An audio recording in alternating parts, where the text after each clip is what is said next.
மதிப்பிற்குரிய துலாம் ராசி நண்பர்கள், சகோதர சகோதரிகள் அனைவருக்கும் எனது கனிவான வணக்கங்கள். 30 வருடங்களுக்கு பிறகு மறுஜென்மம் எடுக்கும் துலாம் ராசி மகத்தான வாழ்வை நோக்கி 2025ஆம் வருட பயணம் அப்படிங்கிற தலைப்புல துலாம் ராசி நண்பர்களுக்கு எதிர்வரக்கூடிய காலகட்டங்களில் என்ன மாதிரியான சுப பலன்கள் நடக்கும் அப்படிங்கிறத பற்றி மட்டும் ஒரு தெளிவான விளக்கத்தோட பொதுவான பலனாக நம்ம இந்த பதிவில் பார்த்துடலாம். வாழ்க்கையில் எவ்வளவோ பட்டாச்சு, இனி படுறதுக்கு என்ன இருக்குது? எதையெல்லாம் அனுபவிக்க கூடாதோ அதையெல்லாம் நான் அனுபவிச்சு வாழ்ந்துட்டு இருக்கிறேன். எவ்வளவு துன்பப்படணுமோ, எவ்வளவு துயரப்படணுமோ, எவ்வளவு துரோக பாதகங்களுக்கு நான் ஆளாகணுமோ, எவ்வளவு சித்திரவதைகளுக்கு நான் ஆளாகணுமோ, அந்த அளவுக்கெல்லாம் நான் ஆகிட்டேங்க ஐயா. இனிமேல் இந்த பதிவில் நீங்கள் என்ன சொல்லி எங்களை ஆறுதல் படுத்த போகிறீங்க? நீங்கள் சொல்கிற மாதிரி எனக்கு நடக்குமா? இதெல்லாம் மிகப்பெரிய ஒரு கேள்விக்குறி ஐயா. ஆட்டோமேட்டிக்காக விதிவெளி பயணம் அப்படின்னு சொல்லி தான் நான் வாழ்ந்துட்டு இருக்கிறேன். இனி என்ன நடந்தாலும் என்ன செய்ய போகிறேன் அப்படின்னு சொல்லி இந்த பதிவை பார்க்குற நண்பர்கள், சகோதர சகோதரிகள் நீங்கள் கேட்கலாம். மனித வாழ்க்கையில் ஏற்றமும் இருக்கும், இரக்கமும் இருக்கும். ஆனால் எப்போவுமே மேலே போன ராட்டின பெட்டி கீழே வராமல் இருக்காது, கீழே இருக்கிற ராட்டின பெட்டி மேலே போகாமல் இருக்காது. சமமாக இருக்கிற 2 பெட்டிகளும் ஒரு நாள் கீழே வந்துதான் ஆகும், ஒரு நாள் மேலே போய்தான் ஆகும். அப்படிங்கிறது தான் நம்மளுடைய வாழ்க்கை தத்துவம். ஆனால் நியாயம், தர்மம் இதற்கு கட்டுப்பட்டு எவ்வளவு பணம், பொருள், செல்வாக்கியம் இருந்தாலும் தலகாலு புரியாமல் நான் ஆடுறதல்ல. ஆனாலும் அந்த நேரத்தில் கூட என்னை நாடி வந்து எனக்கு ஒரு உதவி தேவைப்படுது அப்படின்னு சொல்லி கேட்டால் அதை நான் மறுக்காமல் கொடுத்து தான் வாழ்கின்றேன். எவ்வளவோ நாள் பழக்கம் ஐயா. ஒரு 5 லட்சம் என்கிட்ட கைமாத்து கேட்டாங்க, நான் வந்து கொடுத்துட்றேன் அப்படின்னு சொல்லி. ஒரு 50 ரூபா கைமாத்து கேட்டாங்க, இந்த வந்து கொடுத்துட்றேன்னு சொல்லி எல்லாமே கொடுத்துருப்போம். ஆனால் வருமானு கேட்டால் வராது. அதுக்காக நம்ம எதிர்பார்த்து காத்துக்கிட்டு இருக்கணும். போனவங்க எந்த பக்கம் போனாங்க, எப்போ வருவாங்கன்னு தெரியாது. இப்படியெல்லாம் வாழ்க்கையில் போன திசையை நோக்கி நான் கண்ணு வச்சு பார்த்துக்கிட்டே இருக்கிறேன். அது வந்துச்சு அப்படின்னு சொன்னால் என்னுடைய பிரச்சனை தீந்துரும் அப்படின்னு சொல்லி. நான் யாரை குறை சொல்கிறது? இவ்வளவு தூரம் பழகிய நண்பனை குறை சொல்கிறதா, இல்லை நான் கொடுத்தது என் மேலே தவறா அப்படின்னு சொல்லியெல்லாம் துலாம் ராசி நண்பர்கள் நீங்கள் கேட்கலாம். இதெல்லாம் உங்கள் வாழ்க்கையில் நடந்திருக்கு ஐயா. இந்த விசாகம் நட்சத்திரத்தில் பிறந்த நண்பர்களெல்லாம் கண்டிப்பாக அடுத்தவர்களுக்கு உதவுறதுல மிகப்பெரிய சக்தி படைத்தவங்க. ஆனால் எவ்வளவு அடி வாங்கினாலும் அந்த அடியை வாங்கி வாங்கி உள்ளுக்குள்ளேயே வச்சுக்கிட்டு வெளியே சொல்ல மாட்டாங்க. நன்மைகள் பல செய்து நான் அதை மேடை போட்டு பேசி எனக்கு வெற்றி மாலை சூட்ட வேண்டாம் அப்படின்னு நினைக்கக்கூடியவங்க விசாகம் நட்சத்திரத்துக்காரவங்க. நீங்கள் அப்படி தான் வாழ்வீங்க. ஏன்னா குரு பகவானுடைய நட்சத்திரம். கெட்டாலும் மேன்மக்கள் மேன்மக்களை. சுவாதி நட்சத்திரத்தில் பிறந்த நீங்கள் ஆசை வாசைகளுக்கு அளவே கிடையாது ஐயா. வாழ்க்கையை வாழ்ந்து கழிக்க வேண்டும் அப்படிங்கிற மாதிரி எவ்வளவோ எதிர்பார்ப்புகளோட வாழ்ந்தும் கூட என்னுடைய தேவைகளை பூர்த்தி பண்ண முடியாத ஒரு சூழ்நிலையில் தான் நான் வாழ்ந்து கொண்டிருக்கின்றேன். இப்படி இருந்த சூழ்நிலையிலும் கூட என்னை சார்ந்தவர்களுக்கு நான் ஒரு உதவி உபகாரங்களை செய்து கொண்டு தான் வாழ்ந்து கொண்டிருக்கிறேன் அப்படின்னு சொல்லக்கூடிய அமைப்பிலையும் இந்த சுவாதி நட்சத்திரத்துக்காரர்கள் நீங்கள் இருக்கத்தான் செய்கிறீர்கள். அதே மாதிரி மிருகசீரிட நட்சத்திரம். ஆண்டவன் அருளால் நான் எதையுமே சாதிக்கணும்னு எனக்கு தோணுது ஐயா. நான் சாதிக்க பிறந்தவனு எனக்கே தெரியுது. ஆனால் சாதனைகள் பல புரிந்தாலும் சில நேரங்களில் தடை தாமதங்கள் எனக்கு ஏற்பட்டு நான் அதல பாதாளத்தில் விழுந்து விடுகிறேன். என்ன நடக்குதுன்னே தெரியல. என்னை சுற்றி என்ன நடக்குது, எனக்கு ஏன் இந்த நிலைமை அப்படின்னு எனக்கு தெரியல. ஏன்னா அவ்வளவு பிரச்சனைகளை வாழ்க்கையில் வந்து எதிர்கொண்டு நம்ம கடந்து வந்துக்கிட்டு இருக்கிறோம். அப்படி என்னையா பிரச்சனை? அதாவது யாருக்கிட்ட என்ன பேசினாலும் கொடுத்ததை கேட்டால் அடுத்தது பகை அப்படிங்கிற ஒரு சூழ்நிலையெல்லாம் இந்த துலாம் ராசி நண்பர்களுக்கு இருக்கும். காரணம், நியாயத்தின் வழியாக தர்மத்தின் வழியாக வாழ வேண்டும் அப்படிங்கிறதுனால தான் நீதிமானான சனி பகவான் இந்த துலாம் ராசியில் சுவாதி நட்சத்திரத்தில், அதாவது ராகுனுடைய நட்சத்திரத்தில் தான் 20 பாகையில் உச்சம் அடைகிறார். இப்போ இங்கே என்ன அர்த்தம் ஐயா? புது பணக்காரவங்க கண்ணு மண்ணு தெரியாமல் ஆடுவாங்க. ஆனால் பரம்பரையாக பணக்காரவங்களாக இருக்கிறவங்க வந்து என்றைக்கும் ஒரே மாதிரி இருப்பாங்க அப்படிங்கிற மாதிரி, நிறைகுடம் தழும்பாது அப்படிங்கிற மாதிரி இந்த இடத்துல துலாம் ராசிக்காரங்க எவ்வளவு இருந்தாலும் நிறைகுடம் தழும்பாமல் இருக்கிற மாதிரி தான் வாழ்க்கை இருக்கும். அதனால் எப்போவுமே மன அமைதி, மனசாந்தி, எதுலேயுமே ஒரு சமத்துவம், சமநிலை, எல்லோரையும் அனுசரித்து போகக்கூடிய தன்மை அப்படிங்கிறது. இப்படியாக வாழ்க்கையில் எல்லாவற்றையுமே எல்லோரையுமே அனுசரித்து போய் வாழ்ந்து தன்னுடைய தேவைகளை பூர்த்தி பண்ண முடியாமல் போய் தனக்கான பிரச்சனைகளிலிருந்து ஃபெயிலியர் ஆகி தன்னுடைய வாழ்க்கையவே மிகப்பெரிய கேள்விக்குறியாக்கி கொண்டவர்கள் தான் துலாம் ராசி நண்பர்கள் நீங்கள். இது 100க்கு 95% உண்மைதான். நீங்க யாருனால எல்லாமே கைவிடப்பட்டிருப்பீங்க. உறவுகளாலும் நண்பர்களாலும் முன்ஜாமீன் பின்ஜாமீன் எத்தனையோ டாக்குமெண்ட் சம்மந்தப்பட்ட விஷயங்களில் சிக்கி, எத்தனையோ பண விஷயங்களில் சிக்கி, எவ்வளவோ தொழில் பார்ட்னரை நம்பி ஏமாந்து, கூட இருக்கிறவங்கள நம்பி ஏமாந்து, கூட வேலை பார்த்தவங்கள நம்பி ஏமாந்து, வேலைப்பளு அதிகமாக சந்தித்து எவ்வளவு வேலை செஞ்சால் நல்ல பேர் வாங்க முடியாத ஒரு சூழ்நிலைகள் குடும்பத்திலையும் சரி வெளியிலும் சரி. சில பேருக்கு பார்த்தீங்கன்னு சொன்னால் கணவன் மனைவி உறவு ரொம்ப விரிசலாக போயிட்டு இருக்கு. எங்கேயோ இருப்பாங்க, நாட்கள் மாதங்கள் வருடங்கள் ஆகியும் சந்திக்க முடியாத ஒரு சூழ்நிலையெல்லாம் துலாம் ராசி நண்பர்கள் வாழ்ந்து கொண்டிருப்பீர்கள். நீங்கள் பிரிந்து போன கணவர் மனைவி எப்போது வருவார்கள் என்ற ஏக்கம் நிறைய பேருடைய வாழ்க்கையில் இருந்துகிட்டு தான் இருக்கும். இப்படியாக பிரிந்து சென்ற உறவுகளை நினைத்து கூட நாம் ஒவ்வொரு நாளும் மனவேதனைப்பட்டு வாழ்ந்து கொண்டிருக்கின்ற காலகட்டங்களும் இந்த காலகட்டங்கள் தாய்யா. சித்திரவதைகள் அப்படின்னு சொல்லக்கூடியது. அதாவது ஒரு 5க்கு 2 விஷயமாவது நல்லது நடக்கணும் இல்லையா?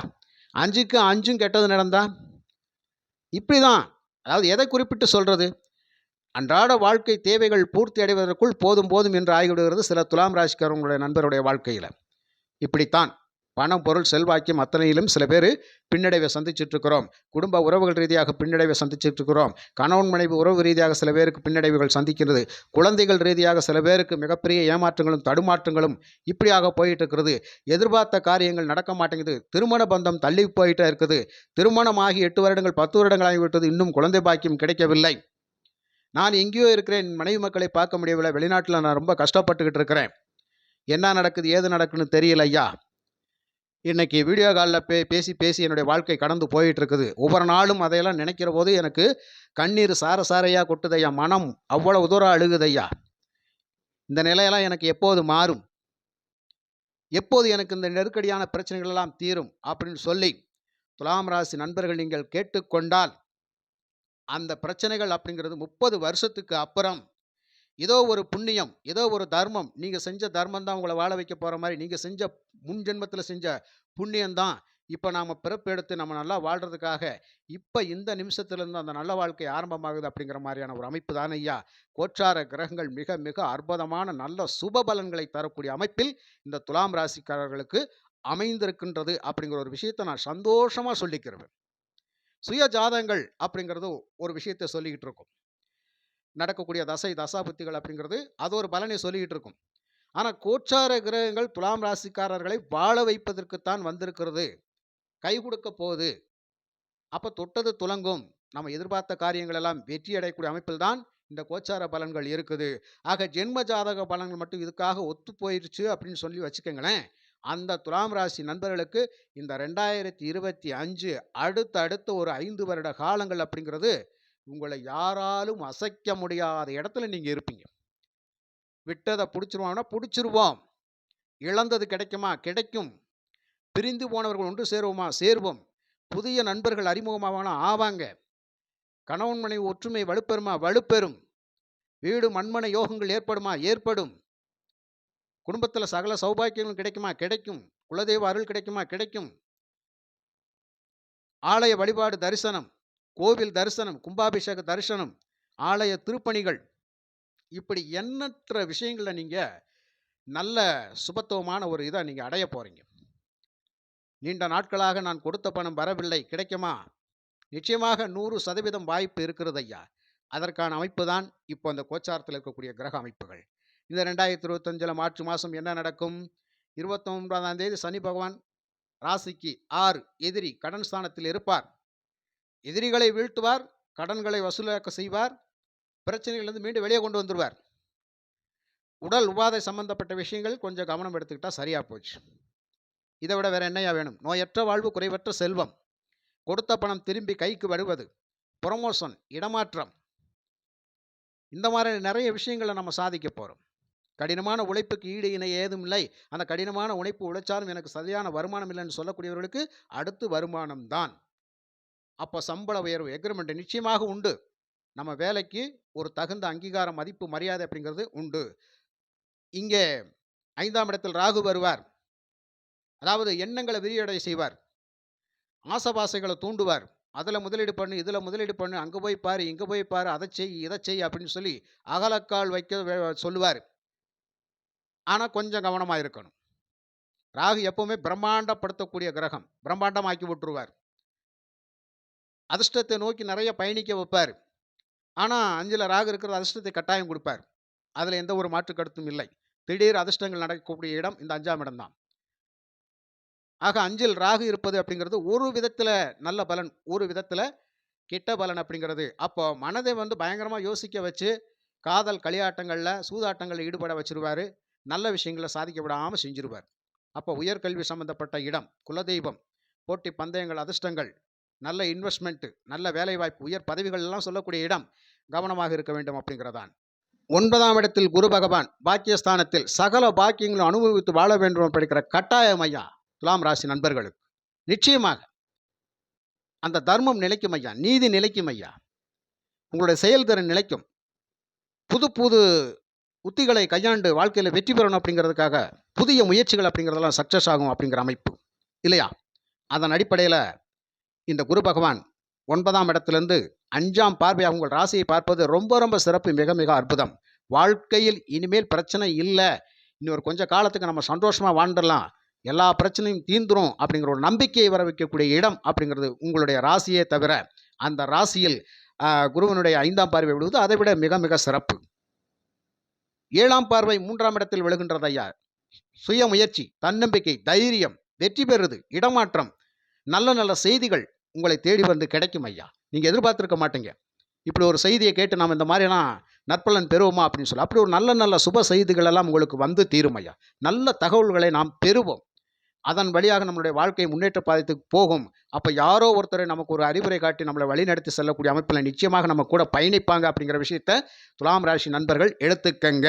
அப்போ இந்த இடத்தில் இவ்வளவு நாளும் வெற்றி பெற முடியாத ஒரு சூழ்நிலையில் இருந்த துலாம் ராசி நண்பர்களுக்கு இனி அடுத்து அடுத்து வெற்றி வாய்ப்புகள் உறுதி. அவருடைய 9ஆம் பார்வை உங்களோட ராசிக்கு 5ஆம் இடம் அதிர்ஷ்டஸ்தானத்தில் ஏற்கனவே ராகு இருக்கிறார். கெட்ட விஷயங்களை கட்டாயம் தடை செய்வார் குரு பகவான். அப்போ இந்த 5ஆம் இடம் வலுப்பெறுது. யாரோ ஒருவர் மூலமாக உங்களுக்கு அதிர்ஷ்டம் கிடைக்கலாம். ஏதோ ஒரு சூழ்நிலை திடீர்னு உங்களுக்கு பண வரவு கிடைக்கலாம். உங்களோட பொருளாதாரம் உயரலாம். பிள்ளைகளால் நல்ல மதிப்பு மரியாதை இருக்கும். தடைப்பட்ட கல்வி மீண்டும் தொடரும். நிச்சயமாக நல்லா படித்து முடிக்கக்கூடிய அமைப்பில் உயர் பட்டம் பதவிகளை பெறக்கூடிய அமைப்பில் நிச்சயமாக இருப்பீங்க. அந்த அளவில் இந்த குருபகவானுடைய 9ஆம் பார்வை 5ஆம் இடத்தில் விழுகின்றது. இங்கே லாபஸ்தானத்தில் கேது பகவான் ஐயா. நீண்ட நாள் வம்பு வழக்கு பிரச்சனைகளுக்கெல்லாம் தீர்வு ஓகே. டாக்குமெண்ட் சம்பந்தப்பட்ட விஷயங்கள், சொத்து சம்பந்தப்பட்ட விஷயங்கள் பின்னடைவை சந்திச்சுக்கிட்டு இருக்குது. கோர்ட்டு கேஸ் நடந்துக்கிட்டு இருக்கு, பிரச்சனையே தீர மாட்டேங்குது. கட்டாயம் தீர்ந்துவிடும். அதில் நீங்கள் சங்கடப்பட வேண்டிய அவசியமே கிடையாது. லாபத்துக்குமே லாபம் அப்படின்னு சொல்லுவோம் பார்த்தீங்களா, அதுதான். அப்போ 11ல் கேது இருந்து மிக மிக அற்புதமான நல்ல சுபபலன்களை உங்களுக்கு கொடுக்க போகின்றார். ஆக இப்படியாக துலாம் ராசி நண்பர்களுக்கு மண்மனை யோகங்கள் எல்லாம் ஏற்பட்டு வாழ்க்கையில் பொன் பொருள் ஆடை ஆபரண சேர்க்கை அப்படிங்கிற நிச்சயமாக உண்டு. நீங்கள் கொடுத்த பணம் திரும்பி வரக்கூடிய அமைப்பில் இருக்கும். புதிய கடன்கள் வாங்குவதை கொஞ்சம் தவிர்த்து விடுங்கள். அதில் கொஞ்சம் எச்சரிக்கையாக இருங்க. புதிய கடன்கள் அப்படிங்கிறது, ஏன்னா ஏற்கனவே கடன் பட்டு தான் நம்ம மிகப்பெரிய அதில் பாதாளத்துக்குள்ளே கிடக்கிறோம். மீண்டும் கடனா, நல்ல காலம் வந்துருச்சு, கடன் வாங்கி எதையும் சமாளிச்சிடலாமா அப்படிங்கிற எண்ணத்தை கொஞ்சம் குறைச்சிக்கங்க. அந்த மாதிரியான ஒரு செயல்பாடுகள் அப்படிங்கிறத அளவாக வச்சுக்கோங்க. அப்போ இந்த இடத்தில் ஆசைகளை அதிகம் வைக்காதீங்க. அதிகமான ஆசைப்பட்டு அதை அடையணும் இதை அடையணும்னு நினச்சி நீங்கள் பேராசைப்படுகின்ற போது பெரிய நஷ்டம் ஆகும். அப்படிங்கிறனால தான் 11ல் கேது பகவான் ஆசைகளை விரிவாக்கம் செய்ய விட மாட்டார். கிடைச்சதை வச்சு நல்ல வாழ்க்கை வாழ்ந்துக்கிறணும் அப்படிங்கிற அமைப்பில் இந்த கேது பகவான் உங்களுக்கு பக்கபலமாக இருந்து செயல்படுவார் அப்படிங்கிறது தான். அப்போ கேது அப்படிங்கிறது சுருக்கம். ஆனால் 5ஆம் இடத்தில் அதிர்ஷ்டஸ்தானம் விரிவடைது. ராகு விரிவாக்கம் பண்ண வைப்பார், அதை கேது தடுப்பார். ஆக உங்களுடைய எண்ணங்கள் செயல்பாடுகளை பேராசைப்பட்டு எதையும் செய்யாமல் இனிமேல் நம்ம இப்படி தான் இருக்கணும் அப்படிங்கிற ஒவ்வொரு விஷயத்திலும் பார்த்து பார்த்து இருக்கணும். அப்போ கடந்த காலகட்டங்களில் யார் யாருனால நம்ம பிரச்சனைகளை சந்தித்தோம், எதற்காக சந்தித்தோம், எதற்காக கஷ்டப்பட்டோம், ஏன் கண்ணீர் வடித்தோம், என்னென்ன பிரச்சனைகளுக்கெல்லாம் நம்ம ஆளாகி துன்பப்பட்டோம் துயரப்பட்டோம் அப்படிங்கிற ஒவ்வொரு விஷயத்தையும் நினச்சி பார்த்து பார்த்து நம்மளை நாமே சரி செஞ்சு வாழக்கூடிய அமைப்பில் தான் இந்த துலாம் ராசி நண்பர்களுக்கு 30 வருடங்களுக்கு அப்புறம் சனி பகவான் 6லே இருந்து மிகப்பெரிய ஒரு நல்ல ஒரு விஷயங்கள் எல்லாம் உங்களுக்கு கற்றுக் கொடுத்து விட்டார் அப்படிங்கிறத புரிஞ்சுக்கங்க. 12 வருஷத்துக்கு அப்புறம் இந்த குரு பகவான் பாக்கியஸ்தானத்துக்கு போகிறது இது அதை விட சிறப்பு. சொந்த ஊரில் வாழ முடியல அப்படின்னு நினைக்கிறவங்களுக்கு தாராளமாக இந்த காலகட்டத்தில் வெளியூர் போயிருங்க. ஓடி போனவனுக்கு 9ல் குருன்னு சொல்லி நீங்கள் வெளியில் போயிட்டீங்கன்னா உங்களுடைய வாழ்க்கை சிறப்புன்னு வச்சுக்கோங்க. எங்கே போனாலும் குரு வாழ வைப்பார். அதான் இந்த இடத்துல ஒரு முக்கியமான விஷயம். ஏன்னா உங்களுக்கு 6ஆம் அதிபதி இவர் தான். உழைப்பு, கடன் ஆக 9க்கு போனால் தீரும் அப்படிங்கிற அமைப்பு. அப்போ வெளியில் போனால் தீரும், உள்ளுக்குள்ளேயே ரவுண்ட் அடிச்சுட்டு இருந்தால் தீராது. அப்போ சிறகை விரித்து பறந்து வெளி இடத்துக்கு போய் இறை தேட ஆரம்பிச்சிடணும்னு அர்த்தம். சில பேர் கஷ்டப்பட்டுட்டு இருக்கவங்களுக்கு இதான் வழி. ஆக எல்லா பேர்த்துக்கும் இந்த பலன்கள் அப்படிங்கிறது, கோச்சார பலன்கள் அப்படிங்கிறது பொருந்துமா அப்படின்னு கேட்டால் அங்கே சுயஜாதங்கள் சப்போர்ட் பண்ணுறதை பொறுத்து தான். அப்போ சுயஜாதகத்தை தெளிவாக பாருங்கள். நடக்கிற தசாபுத்தி உங்களுக்கு சப்போர்ட் பண்ணான்னு கொஞ்சம் பார்த்துக்குங்க. கோச்சார பலன்கள் மிகவும் அருமை அருமை அருமை. உங்கள் சுயஜாதகத்தை என்கிட்ட பார்க்க விரும்புனீங்கன்னு சொன்னால் 93 639 79 179 இந்த நம்பருக்கு உங்கள் ஜாதகத்தை வாட்ஸ்அப் பண்ணி கொடுங்க. தெளிவான விளக்கத்தை நீங்கள் வாங்கிக்கலாம் நண்பர்களே. மற்றபடி அடுத்தடுத்து உங்களுக்கு சிறப்பான காலம் ஆரம்பம் என்று கூறி மற்றும் ஒரு நல்ல பதிவில் நான் உங்களை சந்திக்கின்றேன். நன்றி, வணக்கம்.